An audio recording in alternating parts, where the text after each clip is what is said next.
विशाल नाम का एक छोटा सा बच्चा अपने दोस्त टिंकू के साथ हैंड पंप पर पानी लेने जाता है। तभी टिंकू डरते हुए विशाल से बोलता है, दोस्त, हमें जल्दी से यहाँ से पानी भरकर घर जाना होगा। तुझे पता है ना, इस हैंडपंप पर चुड़ैलें रहती हैं। तू सही बोल रहा है टिंकू, मेरी माँ ने भी बोला था चाहे कुछ भी हो जाए पर इस हैंडपंप पर कभी भी पानी भरने के लिए मैं यहाँ ना आऊँ।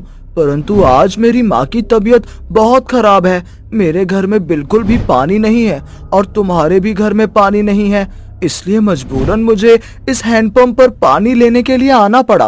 विशाल, रात हो रही है, हमें जल्दी से पानी भरकर घर के लिए निकलना चाहिए। इतना बोलकर दोनों दोस्त पानी भरने लगते हैं। तभी डरावनी आवाज सुनाई देती है और टिंकू को एक चुड़ैल की परछाई नजर आती है। टिंकू बहुत डर जाता है और विशाल को भागने के लिए बोलता है। विशाल और टिंकू वहाँ से भागने लगते हैं कि तभी उन दोनों के सामने दो चुड़ैलें आकर खड़ी हो जाती हैं। एक चुड़ैल बोलती है, क्या हुआ बच्चों, पानी चाहिए? रुको, मैं तुम्हारा पानी भर देती हूँ। चुड़ैल के इतना बोलते ही हैंडपंप अपने आप चलने लगता है और हैंडपंप से पानी निकलने के बजाय खून निकलने लगता है। ये देखकर दोनों दोस्त बहुत डर जाते हैं और वहाँ से भागने की कोशिश करते हैं, परंतु चुड़ैल दोनों दोस्त को पेड़ से बांध देती है और जोर जोर से हंसने लगती है। कितने अच्छे लग रहे हैं ये दोनों बच्चे पेड़ पर लटके हुए। अगर ये दोनों बच्चे ना होते तो मैं इनका खून पीकर अपनी प्यास बुझाती। तुम सही बोल रही हो। दोनों चुड़ैल हंसने लगती हैं और कुछ देर बाद गायब हो जाती हैं। इसी तरह से पूरी रात बीत जाती है और सुबह जब गांव वाले पानी भरने के लिए कुएं की ओर जाने लगते हैं तो उन्हें टिंकू और विशाल की आवाज सुनाई देती है, जिसके बाद सभी गांव वाले उन दोनों को पेड़ के ऊपर लटका हुआ देखते हैं। उन्हें पेड़ पर लटका देख गाँव वाले जल्दी से नीचे उतारते हैं और बोलते हैं, बेटा, तुम दोनों यहाँ पेड़ पर, ये तुम्हारे साथ किसने किया? हम कल शाम को यहाँ पानी भरने आए थे, तभी कुछ चुड़ैल आई और उन्होंने हमें पेड़ पर बांध दिया। और वो चुड़ैल ये भी बोल रही थी कि हम बच्चे हैं, इसलिए उन्होंने हमें छोड़ दिया। अगर हमारी जगह कोई बड़ा होता तो वो चुड़ैल उनका खून पीकर अपनी प्यास बुझाती। अंकल, वो चुड़ैल प्यासी है, ऐसा नहीं हो सकता कि हम उन सभी चुड़ैलों को पानी पिला दें ताकि उनकी प्यास बुझ जाए और वो इस हैंडपंप को छोड़कर हमेशा के लिए चली जाएं। बच्चे सही बोल रहे हैं, अब हम सभी गांव वालों को कुछ करना चाहिए। आखिर रामविलास की सजा हम सब क्यों झेले? तुम सही बोल रही हो बहन, आज उसी की वजह से रूपा की बहन और भाभी प्यास से मर गए। अगर उस दिन रामविलास ने रूपा को पानी भरने दिया होता तो वो और उसका परिवार प्यासा नहीं मरता, परंतु इस रामविलास ने अपनी कमाई के चक्कर में उनको पानी नहीं भरने दिया। वो लोग प्यास से तड़प तड़प कर मर गई। आज उन्हीं की वजह से रूपा अपनी बहन और भाभी के साथ इस हैंडपंप पर है और हम में से किसी को भी पानी नहीं भरने देती। और जो भी रात को पानी भरने जाता है वो उसका खून पीकर अपनी प्यास बुझाती है। तुम सही बोल रही हो बहन, मुझे तो लगता है वो चुड़ैल रामविलास का खून पीने के लिए यहाँ पर आती है, परंतु वो रामविलास का बच्चा है कि इस हैंडपंप पर आता ही नहीं, क्योंकि वो बहुत अच्छे से जानता है अगर वो हैंडपंप पर आया तो रूप उससे अपनी मौत का बदला ले लेगी और उसे उसके किए की सजा मिल जाएगी। अब हम गांव वालों को कुछ करना पड़ेगा। जिसके बाद सभी गांव वाले मिलकर एक प्लान बनाते हैं और शाम को चुपके से रामविलास के घर में जाते हैं और उसके घर का पानी खत्म कर देते हैं। जिसके बाद रात को रामविलास हर किसी के घर का दरवाजा पीटता है और उनसे पानी मांगता है, परंतु कोई भी रामविलास की मदद नहीं करता। हार मानकर ना चाहते हुए भी रामविलास हैंडपंप पर जाता है। हैंडपंप खाली देखकर वो खुद से बोलता है, ये सही समय है, अभी हैंडपंप पर चुड़ैल नहीं है, मैं जल्दी से पानी भर लेता हूँ। उस रूपा की बच्ची ने तो मरने के बाद मेरे ही हैंडपंप पर अपना कब्जा कर लिया है। अब जल्दी से पानी भर लेता हूँ, उससे पहले कि वो रूपा चुड़ैल अपने साथियों के साथ यहाँ जाए। इतना बोलकर रामविलास अपना मटका नीचे रखता है और हैंडपंप चलाने के लिए आगे बढ़ता ही है कि तेज हवाएं चलने लगती हैं और हैंडपंप अपने आप ही चलने लगता है। तेज हवा चलने की वजह से उसका मटका भी कोसों दूर जाकर फूट जाता है और हैंडपंप से खून निकलने लगता है। ये सब देखकर रामविलास के तो रोंगटे खड़े हो जाते हैं और उसे जोर जोर से चुड़ैलों के हंसने की आवाज सुनाई देती है। तो आज आ ही गया तू, जिसका हमें कब से इंतजार था। आज हम तेरा खून पीकर अपनी प्यास बुझाएंगे और हमेशा के लिए मुक्त हो जाएंगे। नहीं नहीं, मुझे छोड़ दो, मुझे जाने दो। मैं नहीं चाहता था कि तुम मरो, और ये हैंडपंप तो मेरा ही है। मुझे मेरे ही हैंडपंप से पानी नहीं पीने दोगी, ये तो गलत है।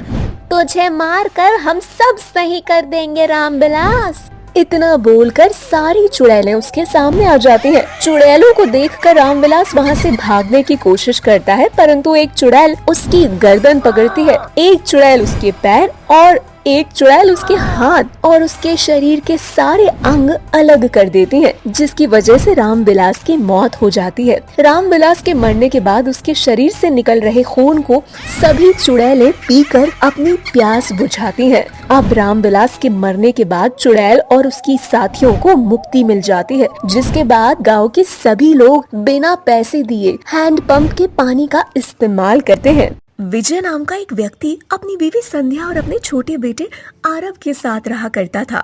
विजय और उसकी फैमिली बहुत खुश थे।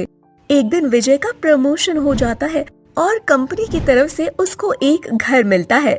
ये बात आकर विजय अपनी बीवी को बताता है। ये खबर सुनकर उसकी बीवी बहुत खुश हो जाती है और विजय से बोलती है, ये तो बहुत अच्छी बात है विजय, अब हम उसी शहर में रहकर अपने बेटे आरव की पढ़ाई पूरी करवाएंगे। भगवान करे इसी तरह से आपकी तरक्की होती रहे।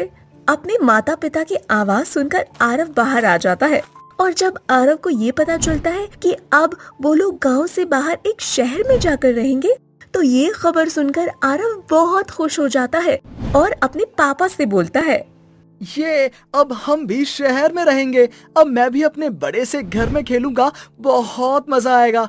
पापा, अपना जो नया घर है शहर में वो बहुत बड़ा है ना?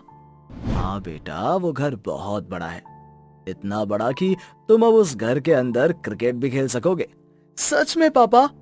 हाँ बेटा, अब जाओ, बहुत रात हो गई है ना, जाओ जाकर सो जाओ, कल सुबह स्कूल भी जाना है। हाँ, और संध्या, कल जाकर तुम आरव के स्कूल में बात कर लेना, हमें आरव के स्कूल का ट्रांसफर अब दूसरे स्कूल में करवाना है। ठीक है, आप चिंता मत कीजिए, मैं कल सारा काम कर लूंगी।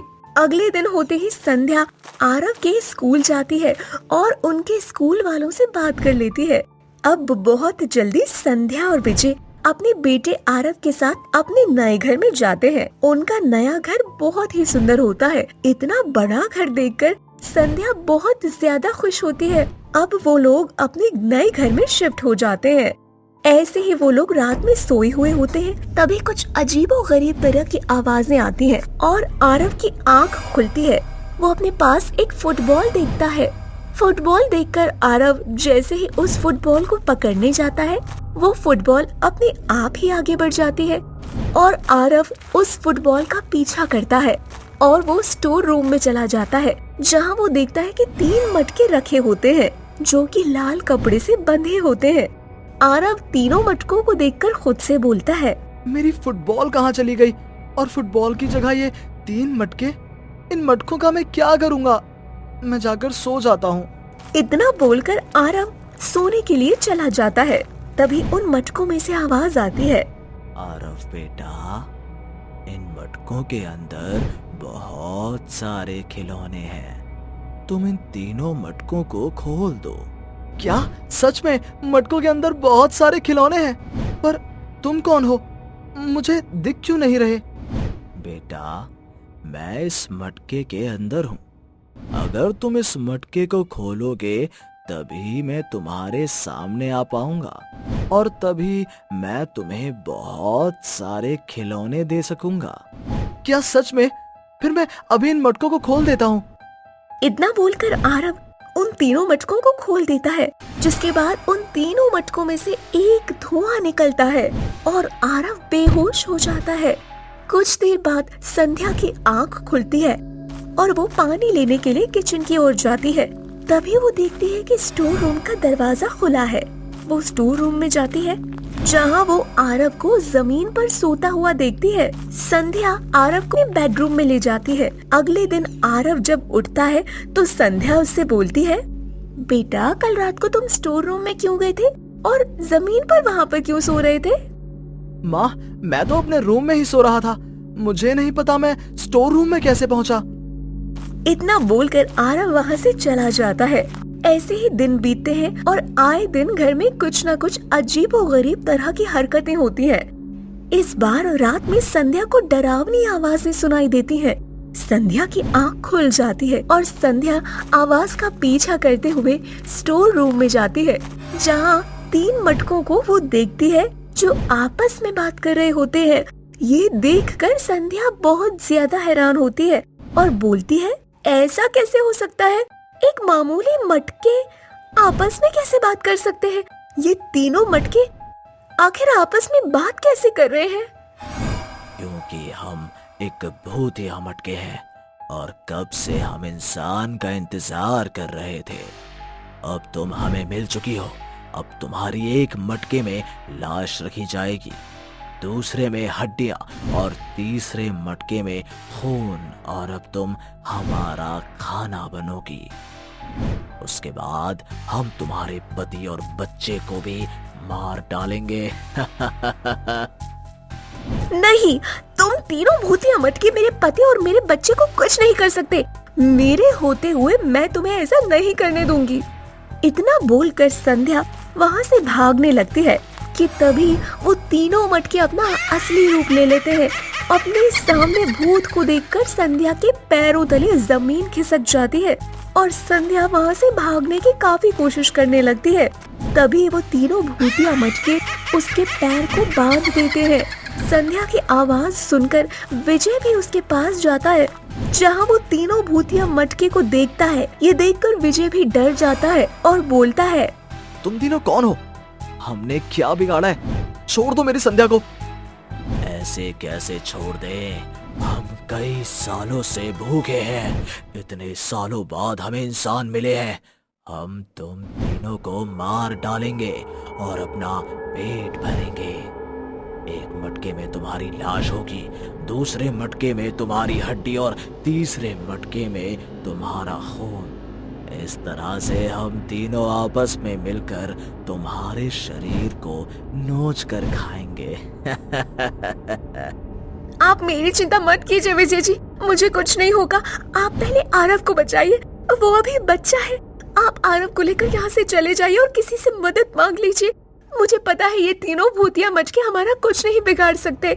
इन शैतानी शक्तियों का भी अपना एक टाइम होता है। ये सिर्फ रात को ही अधिक शक्तिशाली होते हैं। रात के 3 बजे ही इनको शक्तियाँ मिलेंगी। अभी ये भूतिया मटके सिर्फ मुझे पकड़ सकते हैं, कैद कर सकते हैं, पर मार नहीं सकते। आप मेरी फिक्र मत कीजिए, आप चले जाइए और आरव को यहाँ से ले जाइए। नहीं संध्या, मैं तुम्हें इस हालत में छोड़कर नहीं जाऊंगा। आपको हमारे बेटे की कसम, आप प्लीज यहाँ से आरव को ले जाइए।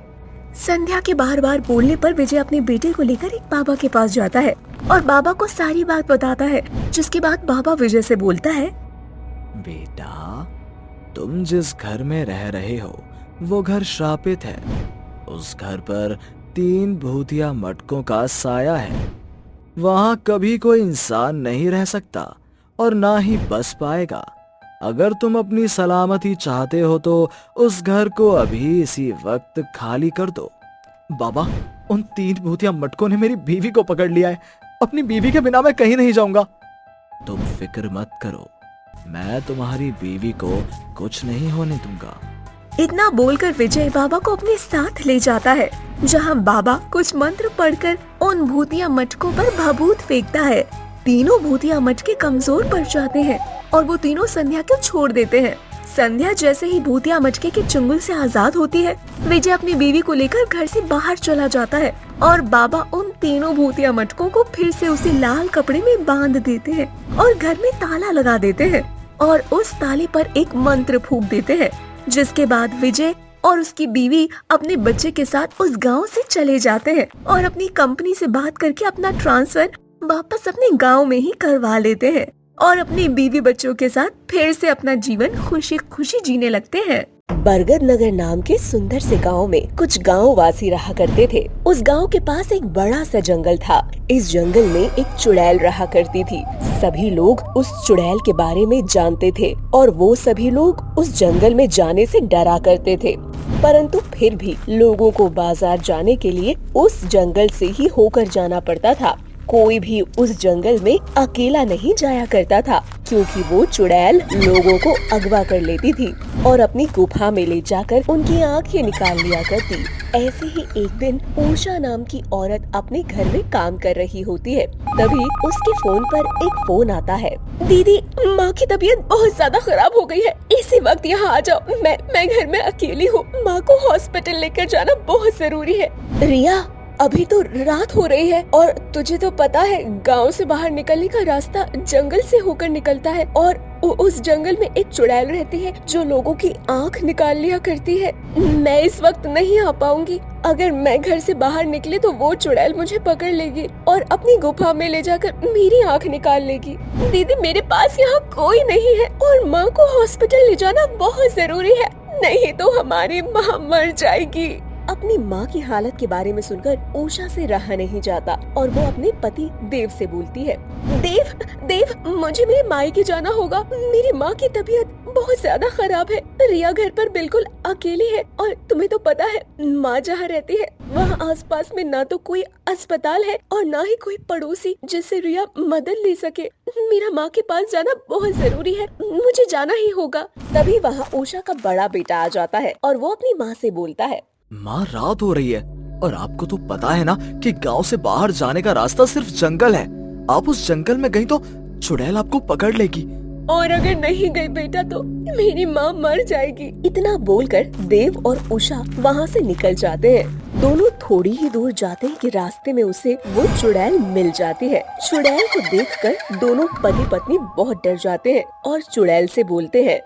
चुड़ैल, हमें छोड़ दो, हमें जाने दो, हमारा जाना बहुत जरूरी है। चले जाना अपनी आंखें देकर, क्योंकि मेरा तुम्हारी आंखें निकालना बहुत जरूरी है।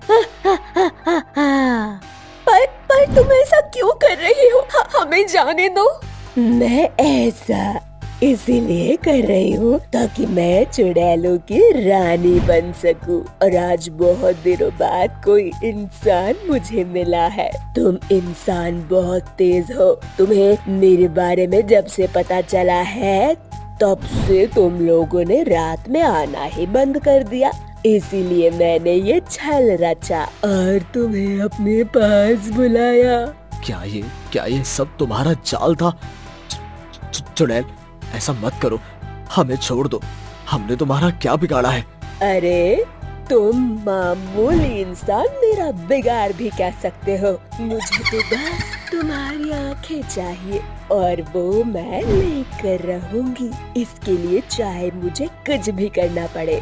इतना बोलकर चुड़ैल देव और उषा को अपनी गुफा में ले जाती है और उन दोनों की आंखें निकालकर अपनी माला में जोड़ देती है और सुबह होते ही देव और उषा को जाने देती है। उषा और देव गांव में जाकर सारी बात गांव वालों को बताते हैं। भाइयों, वो चुड़ैल अब और भी ज्यादा शक्तिशाली हो गई है। पहले वो अकेले इंसान को पकड़कर उसकी आंखें निकालती थी, पर अब वो किसी से नहीं डरती। तुम अकेले जाओ या किसी के साथ, अब वो सबकी आंखें निकाल लेती है। और तो और अब वो खुद तुम्हें अपने पास बुलाएगी, तुम्हारे साथ छल करेगी। छल? कैसा छल देव भाई? भैया, अब मैं तुम्हें क्या बताऊं? कल रात को मेरे घर पे मेरी बहन का फोन आया था। उसने कहा कि मेरी माँ की तबीयत बहुत ज्यादा खराब है। ना चाहते हुए भी मुझे देव के साथ अपने घर के लिए निकलना पड़ा। जब हम जंगल गए तो उस चुड़ैल ने हम दोनों को पकड़ लिया और उसने हमें बताया कि ये सब उसी का बिछाया हुआ जाल था और फिर उसने हम दोनों की आंखें निकाल ली। इसीलिए भाइयों, अगर आप लोगों को अपनी आंखें और अपनी जान बचानी है तो चाहे कुछ भी हो जाए, रात को अपने घर से बाहर मत निकलना। जिसके बाद सभी गांव वाले ऐसा ही करते हैं और वो लोग चाहे कुछ भी हो जाए पर रात को अपने घर से नहीं निकलते। ये देखकर चुड़ैल को बहुत गुस्सा आता है और वो खुद से बोलती है, ये गांव वाले बहुत तेज हैं। अब ये गाँव वाले तो मेरे जाल में भी नहीं फंस रहे। लगता है ये लोग मेरे चुड़ैलों की रानी बनने के सपने को पूरा नहीं होने देंगे। अब इन्होंने रात में आना बंद कर दिया, मेरे छल में भी नहीं आ रहे। अब मुझे दिन में ही निकलकर इन लोगों के गांव में जाकर इनकी आंखें निकालनी होंगी, तभी मेरी ये माला पूरी होगी और चुड़ैल की देवी मुझसे प्रसन्न होगी और फिर जाकर वो मुझे चुड़ैलों की रानी बनाएगी। इतना बोलकर अब वो चुड़ैल खुद रात को गांव में जाने लगती है और अपना रूप बदलकर लोगों के घर का दरवाजा खटखटाती है। जो कोई भी दरवाजा खोलता, चुड़ैल उसके घर में घुसकर उसकी आंखें निकाल लेती और अपना असली रूप उन्हें दिखाकर उनकी जान ले लेती है और जान लेकर खुद से बोलती है, तुझे मरना बहुत जरूरी था। अगर मैं तुझे नहीं मारती तो तू सभी गांव वालों को बता देता कि मैं खुद गांव में आकर अब तुम लोगों की आंखें निकाल रही हूँ, इसीलिए तेरा मरना तो बहुत जरूरी था। इतना बोलकर चुड़ैल आंखें लेकर अपनी गुफा में चली जाती है और अपनी माला में जोड़ देती है। देखते ही देखते उसकी माला पूरी होने को आ जाती है और हर रोज की तरह इस रात को भी चुड़ैल गाँव में जाती है और अपना नया शिकार ढूंढती है, पर उसे इस बार कोई नहीं मिलता। जिसके बाद उसकी नजर एक पंडित पर पड़ती है जो कि मंदिर के बाहर सो रहा होता है। उस बाबा को देखकर चुड़ैल हंसती है और खुद से बोलती है, मिल गया मुझे मेरा आखिरी शिकार। अब इस बाबा की आंख निकालकर मैं अपनी माला पूरी करूंगी और फिर मैं चुड़ैलों की रानी बन जाऊंगी। हा हा हा हा हा। इतना बोलकर चुड़ैल अपना रूप बदल लेती है और बाबा को दूर से आवाज आने लगती है। बाबा की आंख खुलती है और जब बाबा उस लड़की को देखते हैं तो वो समझ जाते हैं कि ये लड़की कोई और नहीं बल्कि वही चुड़ैल है। उसके बाद बाबा मन ही मन खुद से बोलते हैं, मूर्ख चुड़ैल, मामूली पंडित समझ रही है, पर इस चुड़ैल को क्या पता कि ये हम सभी गांव वालों की चाल है, इसे हमेशा के लिए खत्म करने के लिए। चुड़ैल, आज तेरा आखिरी दिन है। आज तू किसी की आंख नहीं निकाल पाएगी, बल्कि आज मैं तुझे अपनी दिव्य शक्ति से इस बोतल में कैद कर दूंगा। अरे बेटी, तुम इतनी रात को बाहर क्या कर रही हो? अगर वो चुड़ैल आ गई तो वो तुम्हारी आंखें निकाल लेगी। बाबा, मेरे ससुराल वालों ने मुझे घर से निकाल दिया है। आप प्लीज मेरी मदद करिए। यहाँ कोई अपने घर का दरवाजा नहीं खोल रहा। आप मुझे भले इंसान लग रहे हैं, प्लीज आप मेरे पास आकर मेरी मदद कीजिए ना। इतना बोलकर बाबा चुड़ैल के पास जाता है। बाबा के आते ही चुड़ैल उसकी आंखों पर वार करती है और उससे पहले बाबा उसके गले में रुद्राक्ष की माला डाल देता है और उस चुड़ैल के शरीर में आग लग जाती है। इसके बाद वो चुड़ैल जलकर राख हो जाती है और बाबा उसकी राख को अपनी बोतल में कैद कर लेते हैं। जिसके बाद सभी गाँव वाले उस चुड़ैल के खौफ से हमेशा हमेशा के लिए आजाद हो जाते हैं और चैन की सांस लेते हैं।